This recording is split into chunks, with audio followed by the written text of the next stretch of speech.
Puppies, happy birthday to me.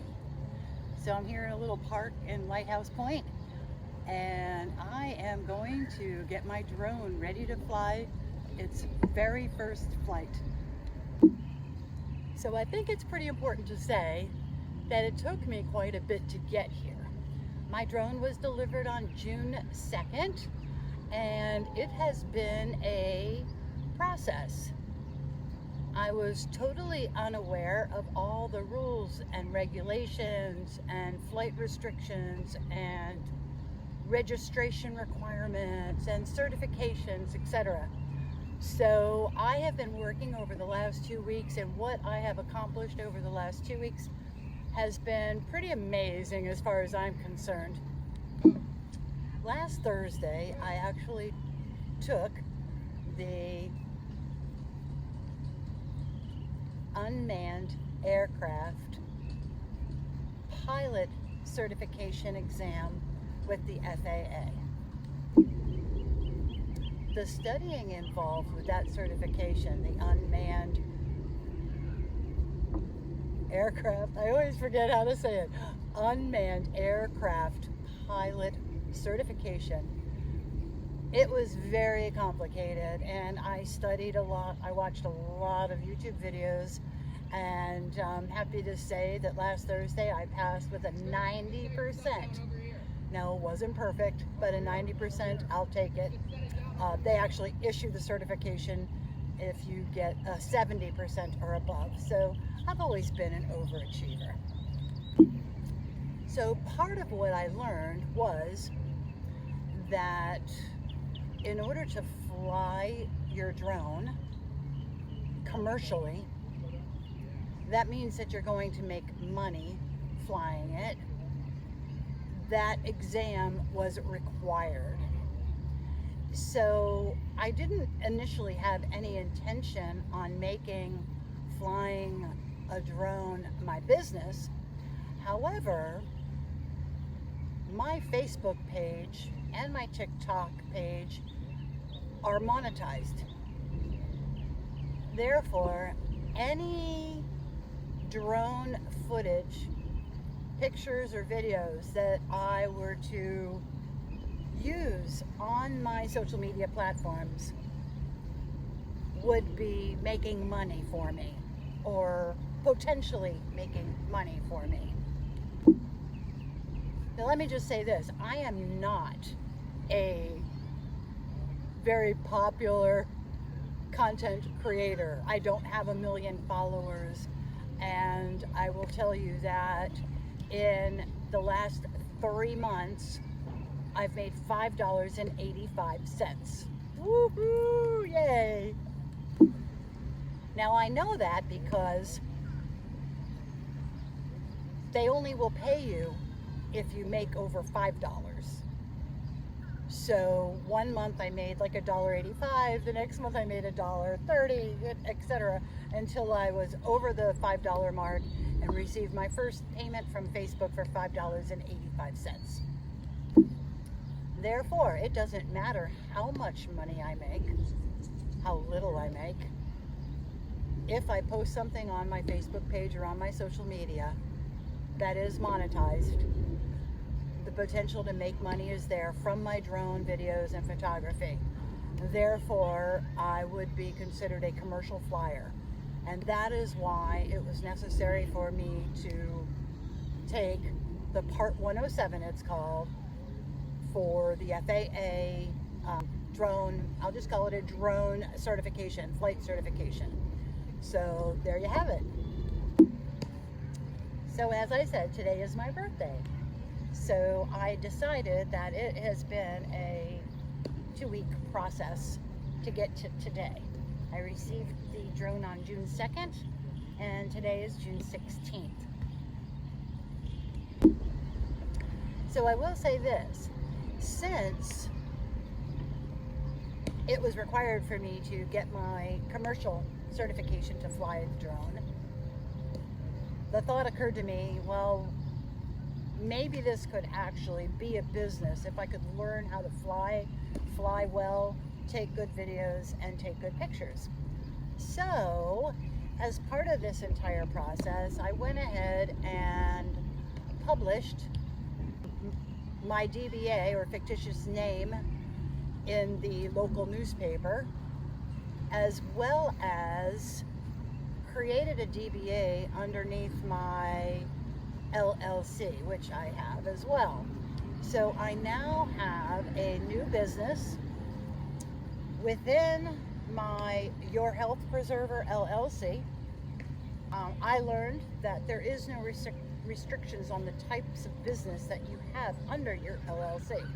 So under my LLC, if I do business as Your Health Preserver, obviously it's pretty obvious that I'm going to be doing health related services. My DBA, fictitious name filing, was for a tourist in life. Of course, that's me. I'm a tourist in life. Without a map, but a tourist in life just keeps it simple. So my fictitious name, a tourist in life, has now been filed with the state of Florida under my Your Health Preserver LLC, and I'm setting up a business. So being retired, it just made sense for me to try to figure out how I could possibly make some supplemental income, right? So this kind of is it. Now, I've always used my travels, my photography of my travels on my Facebook page, as well as my A Tourist in Life page. I kind of use them together. So now, hopefully, after today's first flight, you'll start to see some aerial photography as well as some aerial videos that I hope will translate into more enjoyment for you and more fun for me. But I have to learn how to fly this thing first. So let me show you this. I'm here at this very open field. I was not going to take the drone to the ocean on my first flight. I wanted it to be a very open field where I could practice. So as part of my training, I learned, and I have an application that tells me where I am right now, GPS coordinates, and in addition to that, what is the airspace classification. I learned that in my flight school, my pilot school. So I am currently in Class D airspace because there is the little airport. Pompano Beach Airfield is close by. There's also things that I need to watch out for because North Broward Hospital is a emergency trauma hospital. So North Broward Hospital might have helicopter traffic. What else? Anyway, to give you a better example, Class B would be like Miami International, and Class C would be a smaller mid-range airport, like maybe, let's just say Fort Lauderdale. Miami's bigger than Fort Lauderdale. And then you have Class D, which are your other kind of little airports and stuff. And there's a Class E and a Class G, but I'm in Class D airspace. And in order to fly your drone in Class D airspace, you are required to get authorization from the FAA through a program that's called LANC. And dang it, I don't know what it stands for. It's LAANC, pronounced LANC. There's a couple of applications that you can use to access LANC, but I downloaded and registered myself on an application called Aloft, A-L-O-F-T, Aloft. And in there, I have my profile, my certifications, my registrations, my drone, and all the information about me as a pilot flying a drone. As part of that as well, it will end up it will use your current GPS from your phone to tell you what kind of airspace you are in, and it will tell you how high you can fly, what the ceiling is, and you put in a request for authorization for that flight. flight. So as part of this morning, I had to put in a request to fly here at this park. The maximum flight height is 50 feet. As a drone pilot, I can fly in uncontrolled airspace up to 400 feet, but this is controlled airspace requiring approval, so therefore the maximum flight that they will allow me to fly is 50 feet. That's fine with me, right? This is my first flight. I don't need to be going off 400 feet, you know, out into the middle of nowhere. I'm getting a little nervous because it is a little breezy. So, my friends, I have obtained authorization from Lance to fly here for 2 hours on my birthday for my first flight. So it is just after 10 o'clock or so, and so I'll be flying until about noon, or practicing to fly until about noon. I thought I just heard thunder. Wouldn't that just be something? I checked the weather, and the winds are supposed to be very light. They're, you know, 2 to 4 knots, very light winds, but it feels breezier than that. So sometimes you can't trust these apps. You have to go with how it feels, but it's still okay. I'm not planning on doing anything crazy. All right, so I'm gonna unbox this stuff for you. So one of the first things that I bought to protect my drone, which is an investment and a tax write-off, right, is a pad for it to take off and land on. What the cool thing about the drone is, and the drone that I bought and the remote controller, is it has a return to home function. So when I put this down and I put my drone on it and it lifts off, it calculates this as my home point. And when I'm ready, and of course I have to be careful about obstacles and things depending on where the drone is physically in the sky, I can just push return to home, and hopefully the drone will actually return and land directly where it took off from. So that's a way cool function. All right, let's unpack. The drone came with this nice bag, and in it, I will show you, I have all of my documentation.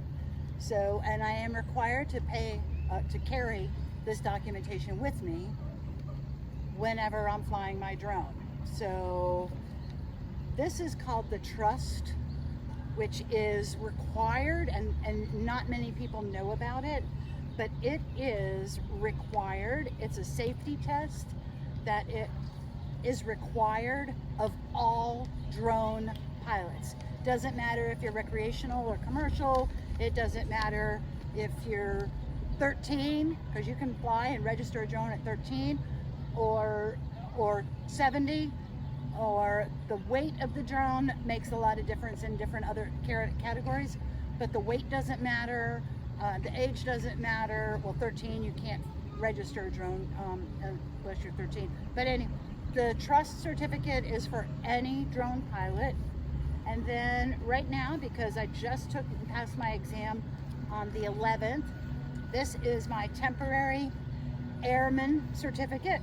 So this is the certificate that allows me to fly commercially, and I can use this temporary pass until my hard plastic pass comes in the mail, which will be in a few weeks.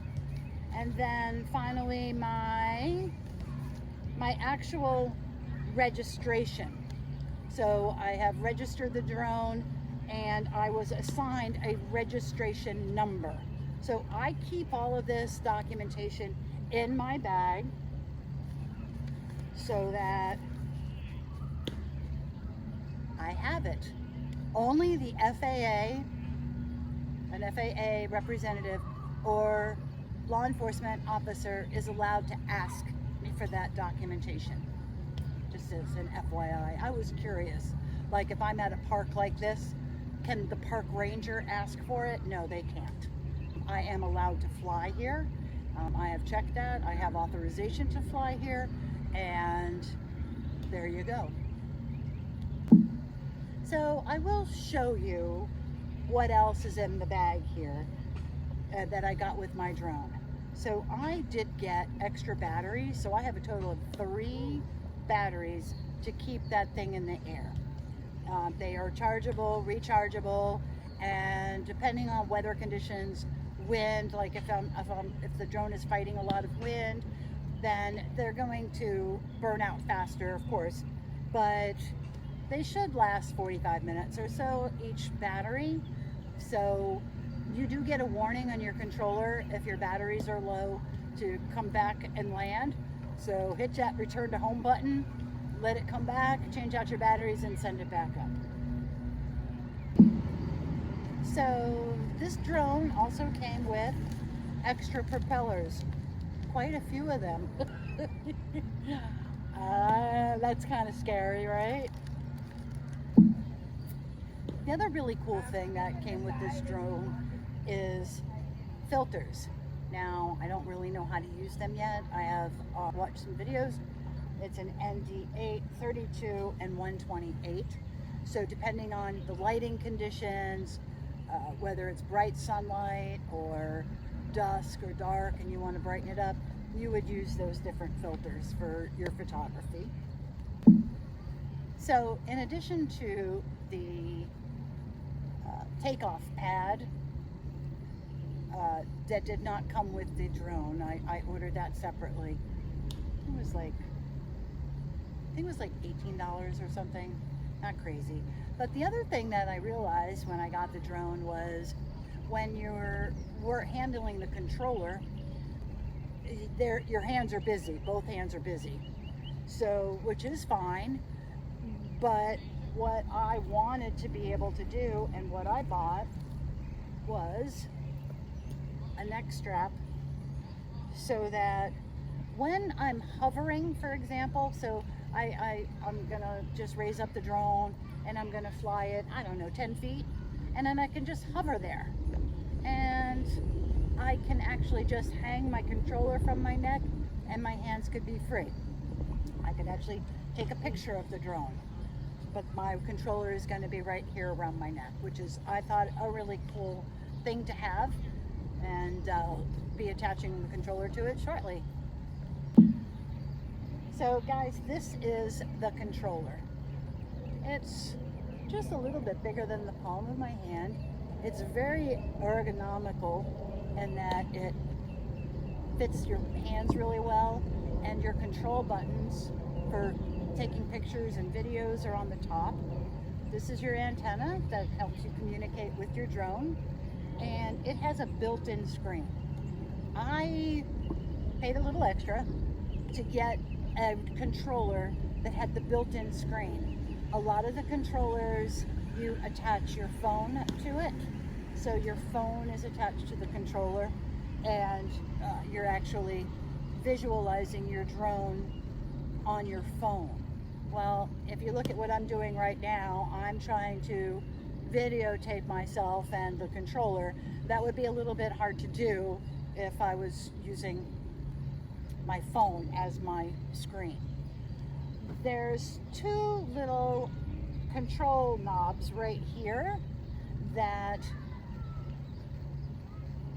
are actually stored in the back of the drone. So I am going to go ahead and take these out. They probably should have added a couple extra of these in addition to the propellers, because these things are tiny. Can you see it? And they just screw onto the controller like that, and then down, up, around. It's like you're playing a video game. Now, I really like this drone too because it has a simulation package built in. So I have been able to actually practice flying it, going up, down, sideways, turning around, taking pictures, taking videos in simulation. There's even one where you fly your zone, you fly your drone through a city, and there's rings set up just like a video game, and you have to fly your drone through the rings as you go through the city, and it times you so you can try to get your best time. Well, I'm back. I got interrupted a little bit. Nice guy Chris, great energy, stopped by, and we were talking drones and travel and life and how amazing this life is. And it was a pretty nice conversation with somebody for a birthday. You know what I mean? Like, a lot of people ask me, well, why do you like to do things like this? I mean, like, you're all by yourself. And first of all, I'm never alone because I always have God. But that being said, I meet the most amazing people when I'm out doing things like this. So I never have a problem. And I rearranged the camera a little bit. Look at Casablanca, she looks so pretty. All right, I mentioned my neck strap. So this is how it works on the controller. So when I'm controlling, there goes my drone. I can let my hands be free, and I can still look down at the screen and see what my drone is doing. However, you are always supposed to have your eyes on your drone, not glued to the screen. So you need to know where your drone is in the sky visually. So you must always maintain visual line of sight with your drone. All right, let's unpack my drone. So I showed you for size reference, you know, by hand on the controller. The drone is actually a little bit smaller even when it is all folded up and stored away. There's a protective case on it that I am going to go ahead and remove now. That comes off. And mind you now, this will be the absolutely first time I've ever started the engine.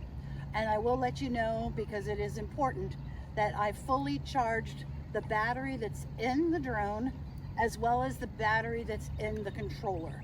So both of those things have been fully charged.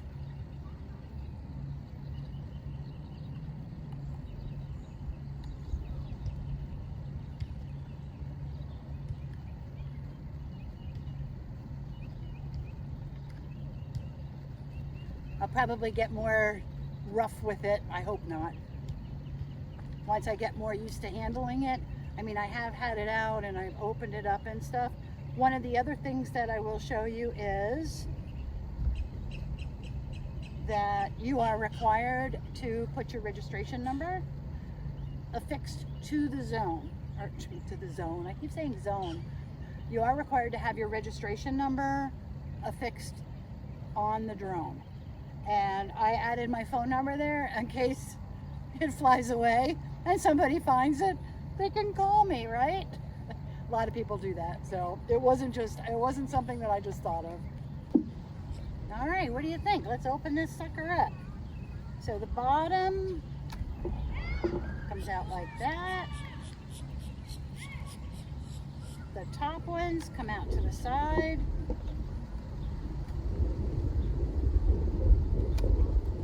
That is the drone. Now, this is the gimbal, so that does all the photography right there. So that's what's going to take all the pictures and the videos, and I can control it side to side, up and down. It has a zoom function, so even if my drone is just hovering, like it's just hovering, I can still take and change the angle of the lens taking the pictures. So I think that's pretty cool. So I'm actually going to put this on the launch pad. So I've just done like a visual inspection. Now I would assume that everything is okay because it's basically brand new out of the box, right? So, but All of the propellers look good.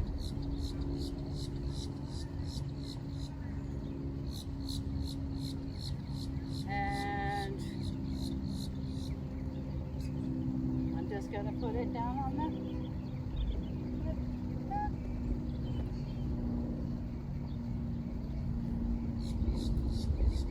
There it is. To connect to the aircraft, start it up, and then I'm actually going to go into my Aloft program to check my time for takeoff and how much time I have authorized. And there's a church right next door to me.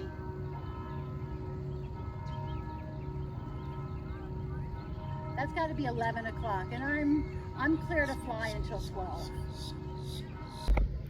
All right, how do you like my hat? Ah, Captain! Captain Tracy getting ready to fly her first drone flight on her birthday. Home point updated. All right, so I just got a message from my controller that said my home point has been updated. So we know that the GPS location of my landing mat has been registered in the drone and in my controller.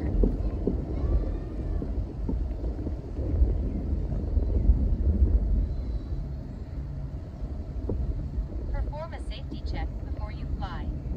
So it's asking me to perform a safety check, which I already did. I actually went through the whole checklist on the Aloft application, but it is asking me to ensure that the propellers are installed, that the aircraft is placed with the rear side facing me. So this is the rear and it's facing me. Remote controller check.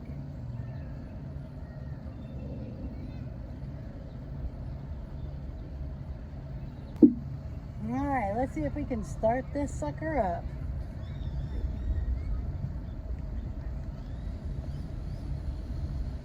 Take off.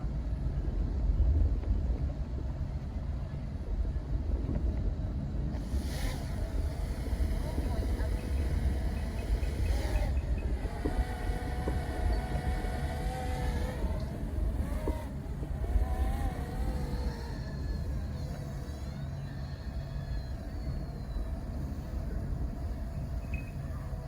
Well, that's cool.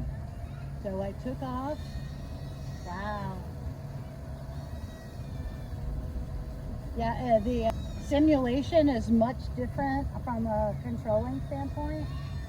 Right now it tells me I'm at 2.4 meters, which is about 8 feet.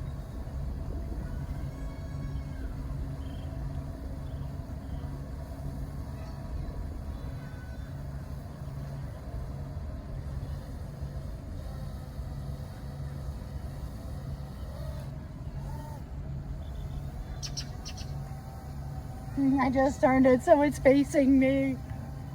I hope I don't make it go forward.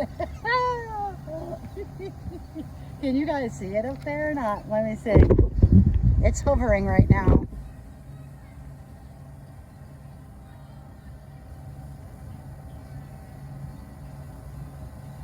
So let's see if I can take a picture. Oh, it's looking right at me.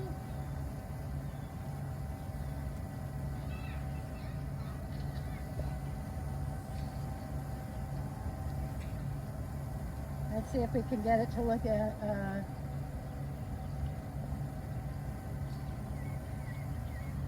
Casablanca's right there in the trees. Let's see if we can zoom in.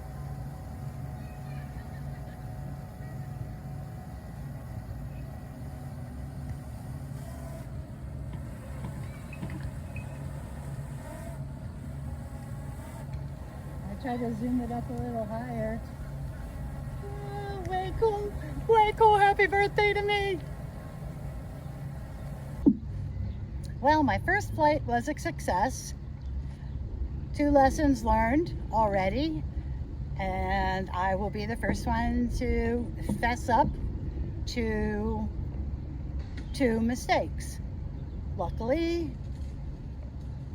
nobody got hurt, no issues, but just awareness things. So I used one of the pre-programmed photography things that does a whole number of circles. So it circles around an object. So I picked me. It circles around me. It comes in. It zooms back out. It goes up. It looks down. You know, it does like a whole series. It's about 1.5 minute long video, actually, and it tells you how long the photo session will take. And it was 1 minute and 30 seconds. No problem, except that, and I know I saw it, but I didn't think I needed it, but my flight height restriction is 50 feet. And during that maneuver, I exceeded that. So lesson 1, there is a way, because I'm allowed in uncontrolled airspace, I'm allowed to fly up to 400 feet, which is 120 meters. And I was at, I think I was close to 100 meters. I'm sorry, I lied, not 100 meters, like 100 feet instead of 50 feet. So I immediately stopped, came back to the required height, which is exactly what you're supposed to do, given those circumstances, and then return, and the drone, you know, continued its photography. And the second thing was that I was so focused on landing and the return to home function, and I'm watching the drone, and I was watching my landing pad, watching the drone, watching the landing pad, watching my controller, and 2 people started to walk right in front of my landing zone. So, awareness again. I was, you know, because this was my first flight, I was so focused on watching the drone and the controllers and the landing and all that good stuff that I learned it in class. Well, when I was studying, I didn't actually take a class. Situational awareness. I need to be aware of those situations. So, and they were fine. They just stopped. They let it land, and everybody was fine. But I was like, oh my gosh, stop, stay there. The drone is landing. So, but they were fine. I was fine, and the drone landed fine. But it did not land exactly on the pad. It landed about 2 feet off of the pad. So I have to look into that, why there was a difference, like why it didn't have the exact coordinates. I know I didn't move the landing pad any, so the coordinates shouldn't have changed. But, so that was my experience, and I took a lot of videos, and I took a lot of pictures, and I tried a few of the functions, and I went up and down and sideways and around. So happy birthday to me. All right, guys, we'll see you on the flip side.